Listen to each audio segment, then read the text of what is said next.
Okay, turn 9, and I'm going to see how many turns I can get through before I feel like I need to stop and do a diplomatic update. But for the moment, I'm just going to cover expansions, what we can see, and then we're going to stop and do a game state analysis a few turns along. So, what happened turn 9? Turn 9, it's funny, before this game started, people joked that the way our team would function is Therados and I would just send all our gold to Atlantis, and Atlantis would be relevant. Instead, Atlantis is sending me and Therados gold in order to prop us up, because we still need to be able to afford to expand, and at the moment, we can't.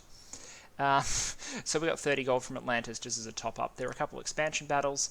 This is a study in how dangerous Shark Tribe are. If you wondered why me getting locked in by Shark Tribe was such a problem, Therados threw the Triton Trooper mercenaries that they had at them. The Triton Troopers are actually very well suited to fighting Shark Tribe because they've got poison barbs, and against an enemy that uses 2 length 1 knives and a bite attack, all of which trigger poison barbs, which is great.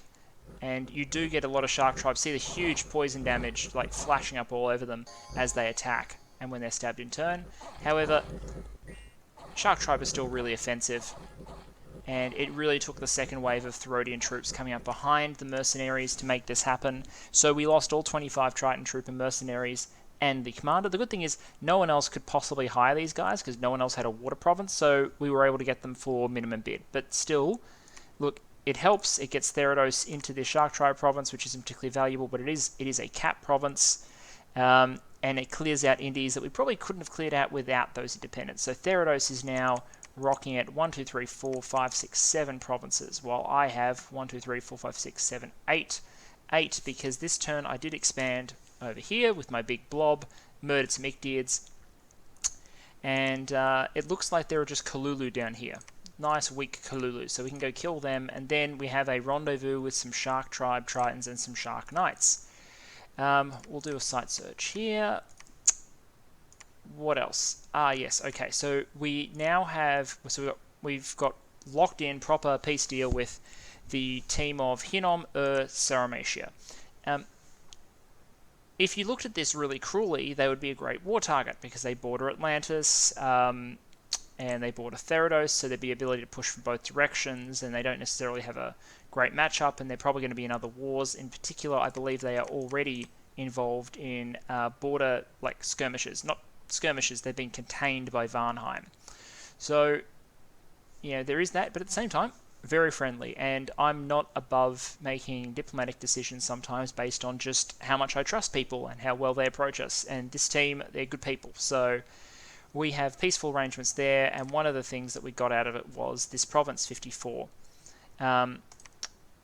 So we'll take 54, they'll take 49, and I'm hoping that we will be the first to clear this throne, but reality it's probably me Lanka, it's in Lanka's cap circle, even though these guys are distracted with a war, which I will talk about when we do our diplomatic check-in. Did anything else happen? Yes, we lost 10 permanent income in Whitewater. That is unfortunate, because that income ain't never coming back. It's gone, goodbye. So in terms of our situation here, what we can do is we can probably clear these heavy infantry using the troops we brought up. So the priest came up with some reinforcements. That's fine. Can preach or search or something. Anyway, clear 209 and clear 203. The challenge is going to be 232. And let's get a look at the rest of this K system. 232 with its Shark Tribe Tritons. The reason this, because normally I just think about leaving it, even though it's cap province.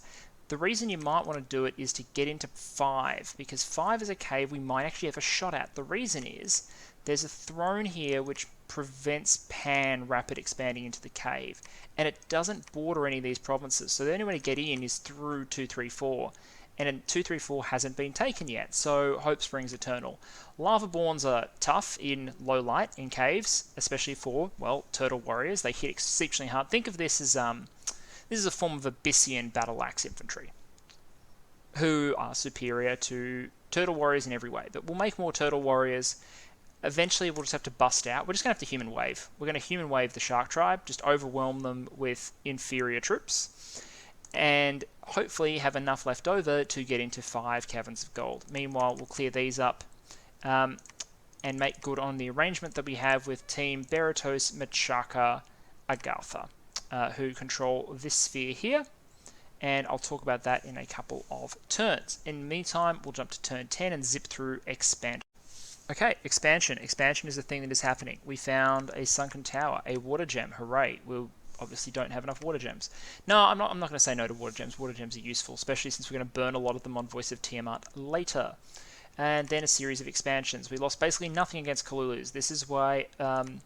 so, the nations are kind of like Joman in a way, in that if they get underwater, they have underwater recruits, right?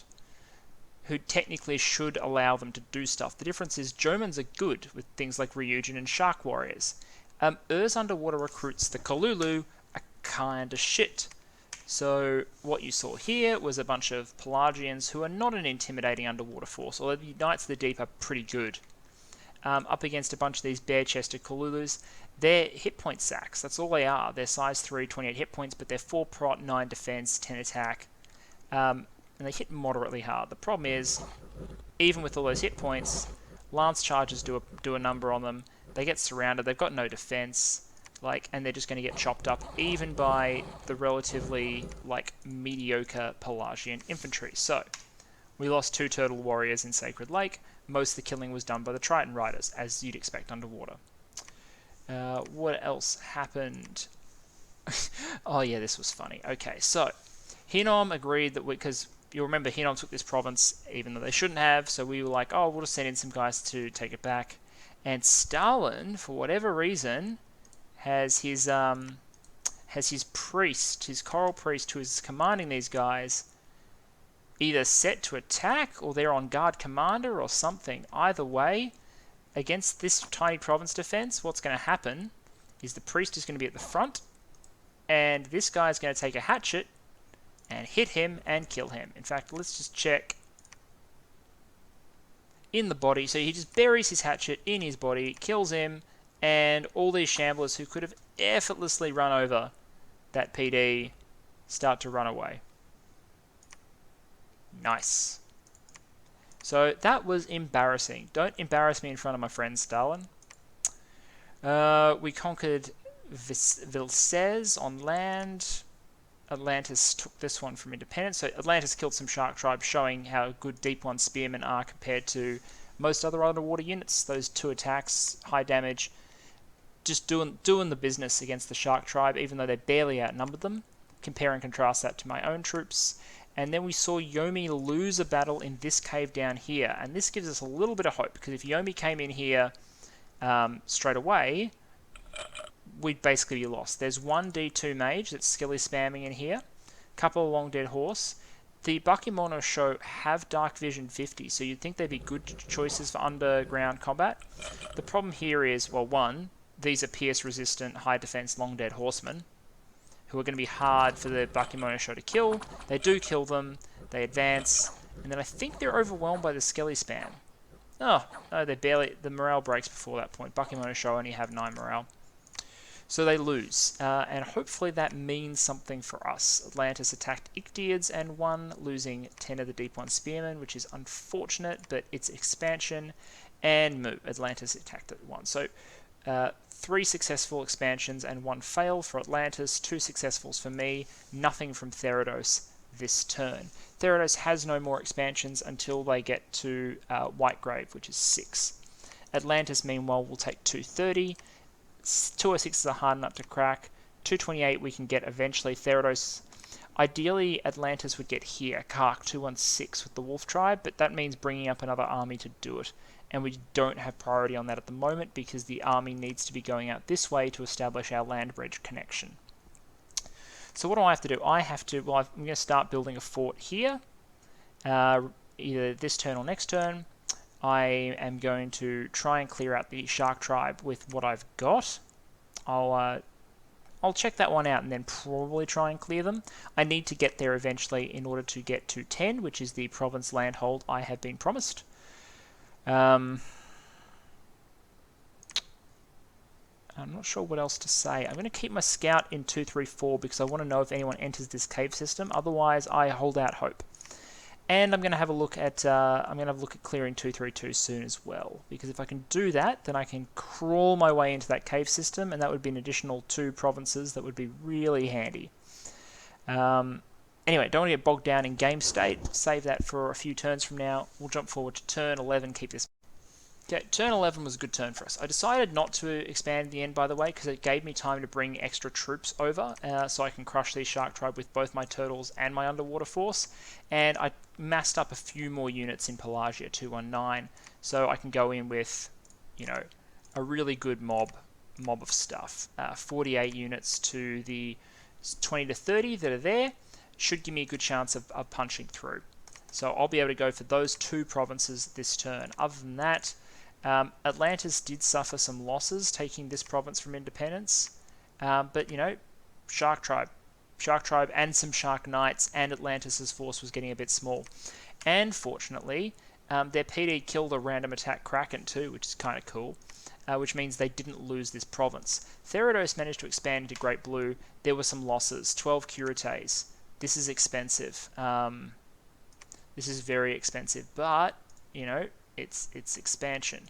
This expansion won't pay for itself for like 10, 11 turns. It was a very expensive expansion, but it's expansion and it's Therados doing expansion. Curates are not underwater specialists. Like, they're poor amphibians and they don't have amazing stats for what they are to begin with, and we don't have a great bless to put on them, but it's the only troops that he can recruit, right? So that's what he's got, that's what he's using. We're clearing out this lake. The helpful bit was we got a random 416 gold in our capital. Of course, the only good events are happening in our capital because our dominion is critically low. We have 1 candle on 217, and we have 3 candles in our capital, and everything else is multiple Pangean candles. Except for some of this, which I think might be... is this T9-13? Nope, this is still Pangea. This is Pangea Dominion all the way over here. The reason is that awake Statue of Fertility, Killer Frost, sitting in Pangea, making the 3 pretender checks per turn, including one that can't be dodged, and the temple check in Pangea, means Pangea is equivalent to 4 temples. My capital is equivalent to 1, and I have no other temples. So Pangea's dominion is just spreading. It is spreading everywhere and ruining my land with its misfortune and sloth and turmoil and just ruining my day. So only in the capital, only in Pelagia itself, do people cling to belief in the distant god of Atlantis, who won't be with us for some time. And as a result, we found some gold there, and that's going to give me what I need to construct a temple. Not a temple, a fort.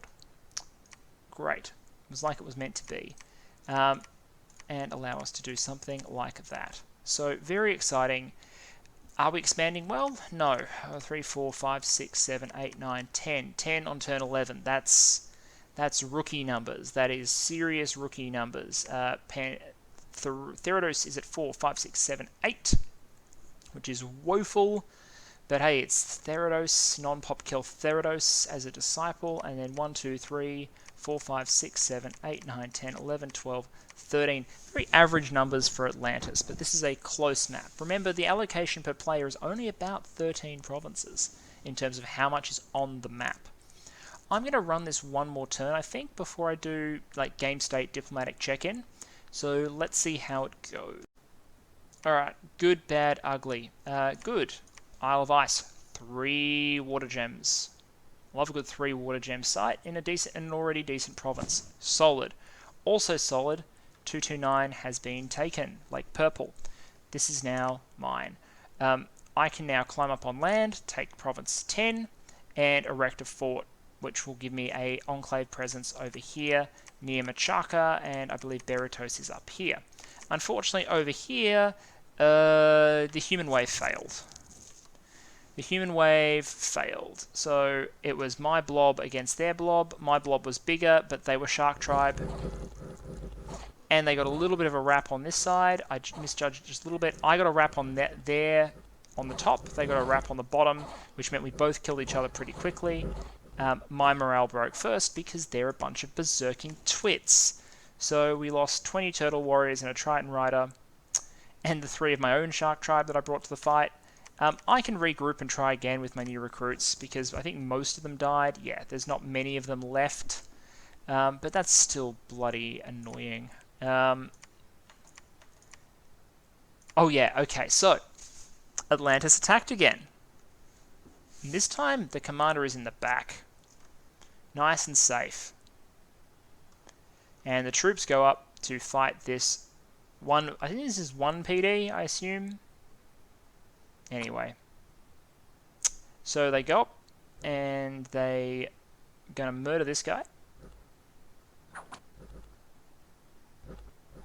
The Avite commander is doing some work, but he should be killed by the Atlanteans, you think. And then this happens.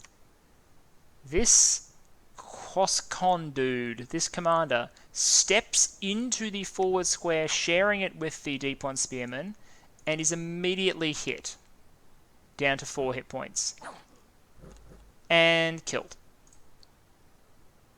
I believe, again, by the tribal warrior. Let's check that. No, it was an Avite commander hitting him in the leg with a broadsword and killing him. So again, the Atlanteans flee from 1 PD. And this time he loses a War Shambler, which is extra insulting. So, I'm sure Saramatia and Hinnom understand that we actually know how to play Dominions, but dear God, that's embarrassing.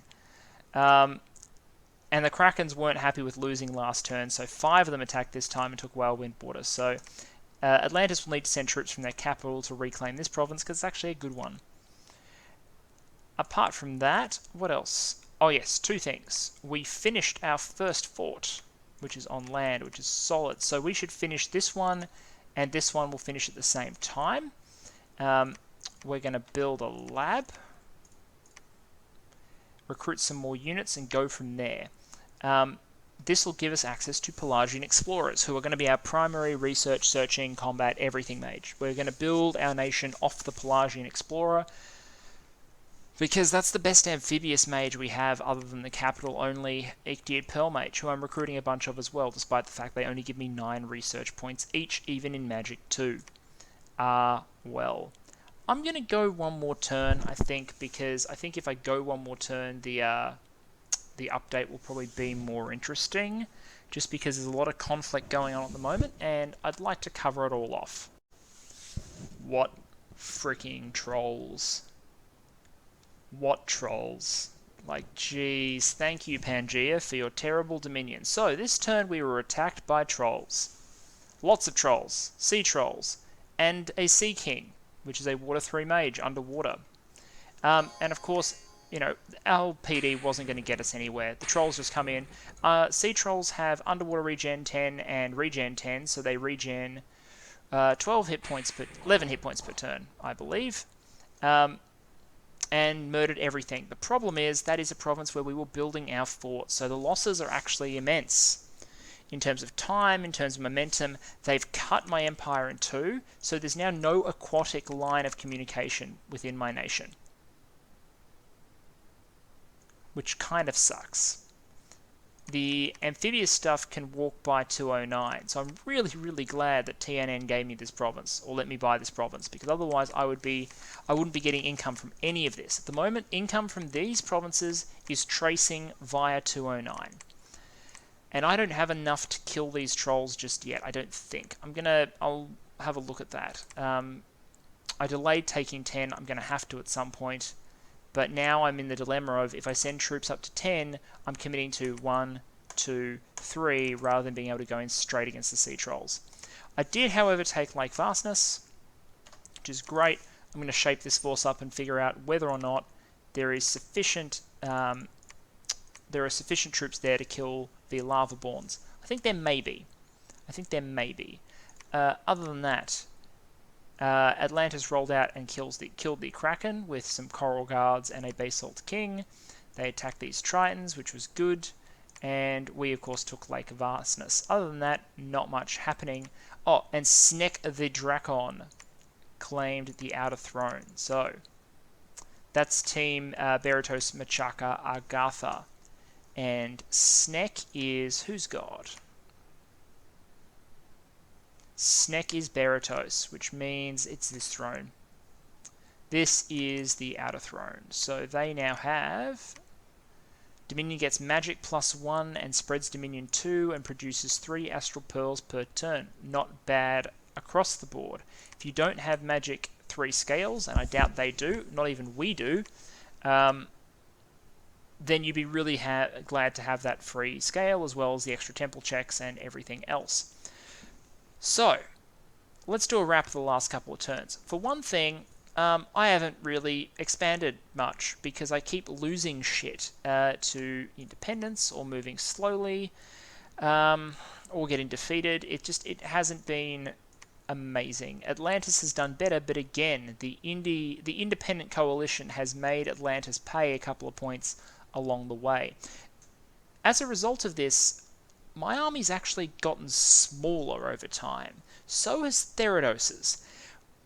Both me and Therados are weaker now than when we started this episode, which is a bit embarrassing. So we're leaning heavily on Atlantis, who's going from strength to strength, but Pelagia and Therados are both struggling. Our Dominion is suffering badly. Gems are okay, other than the fact I'm losing provinces, but it's Dominion that is a serious problem. My Dominion is now down to just my capital. Just the capital. So I'm going to have to fit priests into the order at the same time as I try and get forts up. I think I'm going to have to get a fort up over here is probably the best bet. And then 10 to make up for the fact I've lost 224 as a fort. It hurts. Atlantis, meanwhile, has 1 fort up and is constructing, I think, 2 more. Therados has 1 up on land because they need their coastal recruits. They can't get anything worthwhile underwater. So, that is what it is. This will be a source of useful mages, and also useful troops for them. They can get Therodian hoplites on land, who are okay. And they'll be able to get a mixture of Melia and the dwarfs. So, overall, we're not in a much better position than we were 4 turns ago, which is not what you want to be saying during the expansion phase of the game. Could we have played it better? Yeah, I can find errors in my own play, looking back over the last couple of turns. But I think it's also hard when you've got the hand that has been dealt. Being stuck in this little tiny lake surrounded by other people's dominion, other people's troops, the way the province has been positioned, the way people want land, and the weakness of my own troops coupled with the relative strength of the independents. In the early age, land independents are the weakest they'll ever be, but underwater independents in the early age are no joke. The propensity for things like Amber Clan and Shark Tribe are actually quite threatening in the early age, whereas they might not be as threatening later on, for example. And you have different independent types appear on land, which means that over different eras, it can become difficult to expand on land if you were to take, say, an early age army up against it. Not so underwater. Underwater is tough. It starts tough, and we've had to deal with it. So what are we going to do? Well, there's a few things we can do. The first thing is we can get some research. We can go up to Conjuration 5. Conjuration 5 will get us Voice of Tiamat, which should give us a boon in gems, because I can start putting out Voice of Tiamat, and it also gives us the ability to summon full-size water elementals as an emergency oh shit button in case someone sees how weak we are and decides to mess with us. But I don't think they'll mess with us. And that comes down to game state. So let's talk game state. The struggling power is clearly the Lanka, Yomi, etc. side, and Femoria.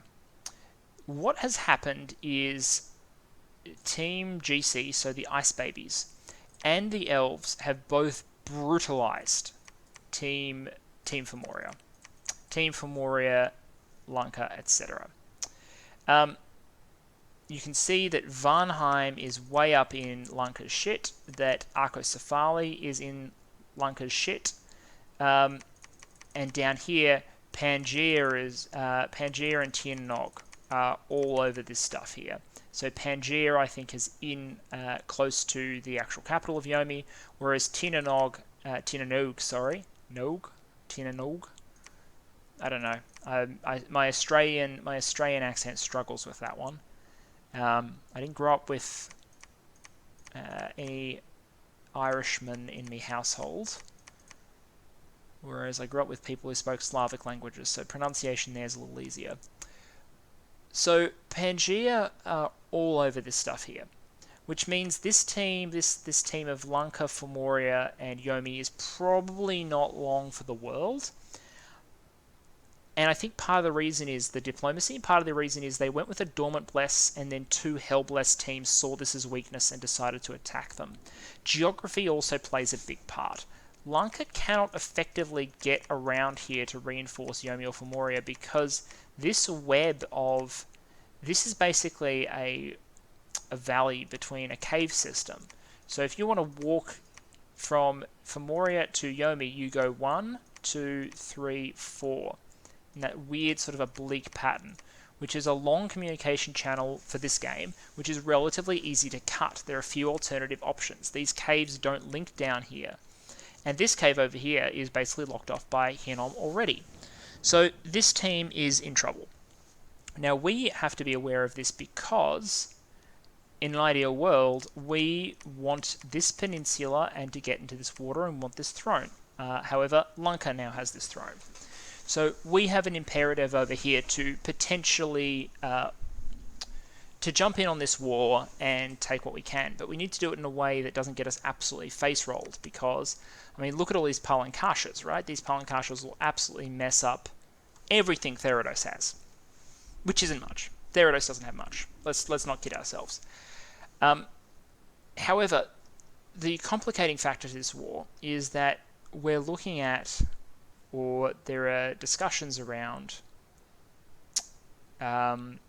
a war that will bring the Ice Baby team, the Hinnomite Giant / Saramatia, and the Baritian Machakans into a conflict against the Elves. Because the Elves have been the winners of the initial expansion phase. This makes me uneasy.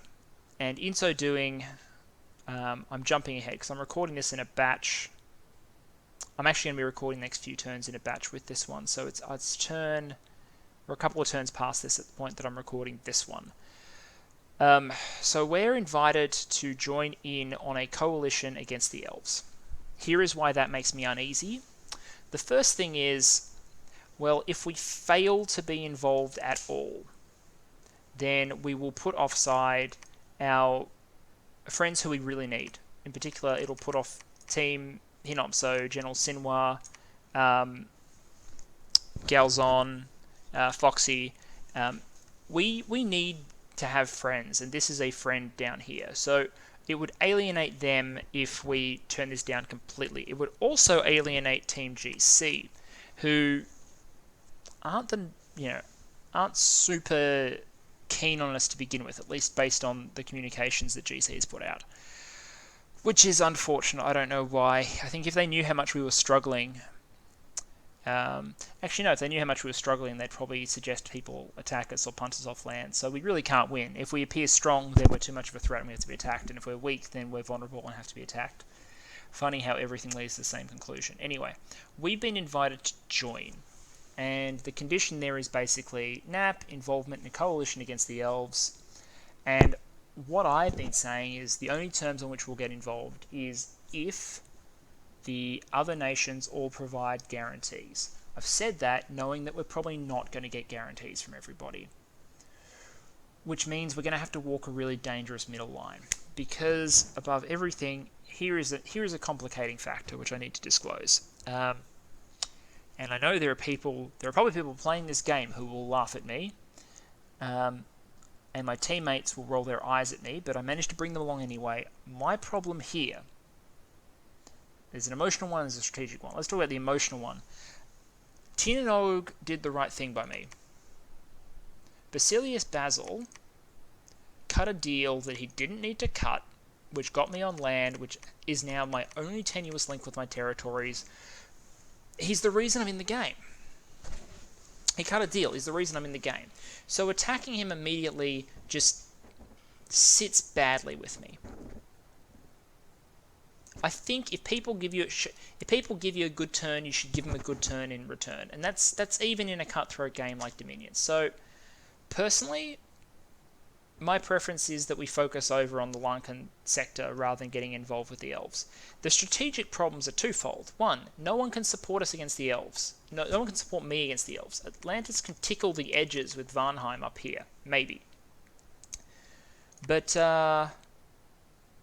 yeah, I would be alone operating near T9-13's capital. The only vector by which I could intervene is if I can break into this cave system and maybe link up with Atlantis up here, and we can all operate on the periphery, gambling that no elves will ever come up to deal with us.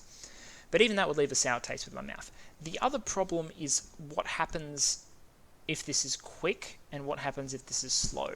If this war is too quick, if the elves go down too hard too fast, then I suspect the biggest winners will probably be Team Chris. It'll be them, or it will be Team GC. It'll be whoever can secure a majority of the capitals. The reason I say it's probably going to be Team Chris is if Elven troops are all off here deployed, killing Lanka, Yomi, Femoria, etc. If this is where all the Elven military is, they will naturally hit Saramatia and GC. They won't be near Agartha. So Agartha will get the easiest push when this war kicks off.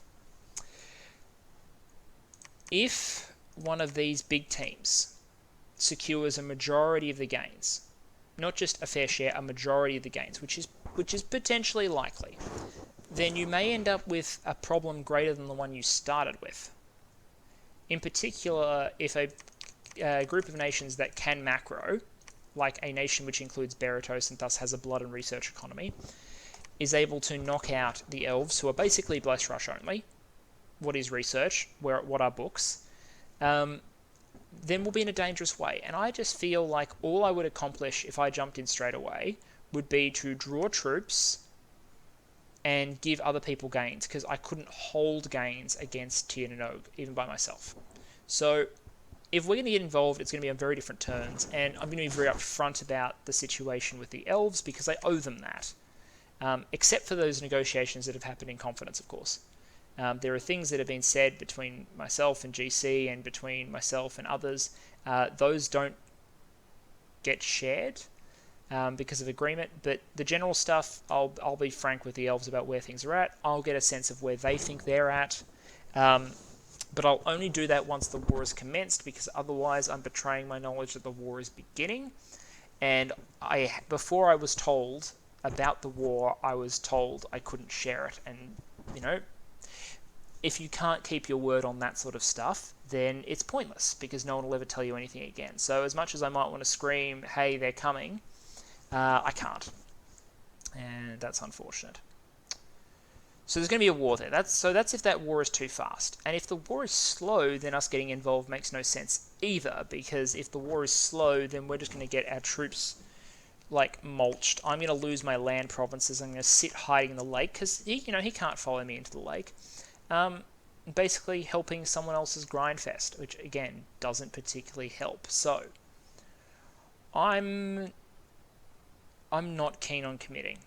We're gonna ride the pine a little bit while we mess up. We've got stuff to do. We got a Lankan conflict that we need, potential Lankan conflict that we would need to resolve before we can fully commit to the Elven War. And I need to clear this cave system to even have access to a front where I could potentially operate without, being next to his capital and being murdered by Twa and She lords and things like that. And at the end of the day, as I said, it's Basil. I owe him, so I'm not going to jump in immediately. So that's that. I think what will happen is this war will begin. The coalition will make pretty rapid gains because the elves will be out of position.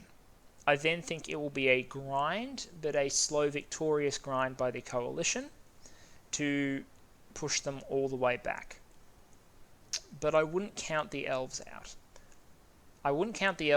Because at the end of the day, Mega Bless elves are strong, and also the team is relatively strong. Basil, Hedalas,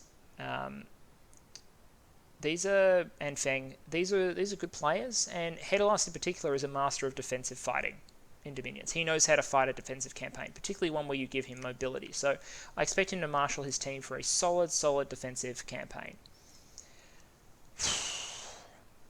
So in a rather unsatisfying sense, where does that leave us? It means that it's turn 13. We haven't really finished expansion. There's some Indies to clear. There's a province to take. We're behind on infrastructure. We're behind on research. We're behind on armies. Normally I'd be saying, what is my first war? Our first war is not... We won't fight a first war. We will fight a vulturing conflict against Lanka. Maybe. Gambling that any involvement we have against Lanka poses less of a risk to them than like the threat to their capital from everyone else, and that hopefully they'll spend their military forces on other people rather than us. That sounds pathetic, but that is the extent of our military power at this point. We will get stronger. We will get stronger, but right now we're pretty soft and squishy, and the trolls sure as heck didn't help. So that's diplomacy. I'm going Conch 5. I'm getting water elementals. Atlantis is getting water elementals too, I believe. Therados is going to get construction, and they're going to start making us stuff. And that is why Therados is in this game. They're in this game to build stuff, and they are going to go and they are going to build us the items I need to breathe on land. In the case of my purely aquatic mages, they are going to make research boosters. They're going to make everything. They're going to make Thug Gear for Atlantis's Basalt Kings. They're going to be really important in keeping us in the game. But I'm going to go... In the next turn, I'll go over how we develop this, like what we do in terms of planning this offensive, well, demi-offensive, this vulturing operation over this way. I'll keep you appraised of how we go with the Elven operation, and my effort to make sure that I don't betray anybody somehow, despite everyone being at war. Yeah, always complex to navigate, but I'll do my best. That's enough waffling for turn 13. I'm going to sign off here. I'm going to go record turn 14, 15, 16, which is where I'm up to, but you can see them a little bit later once I finished editing them. Cheers, guys. Wish me luck.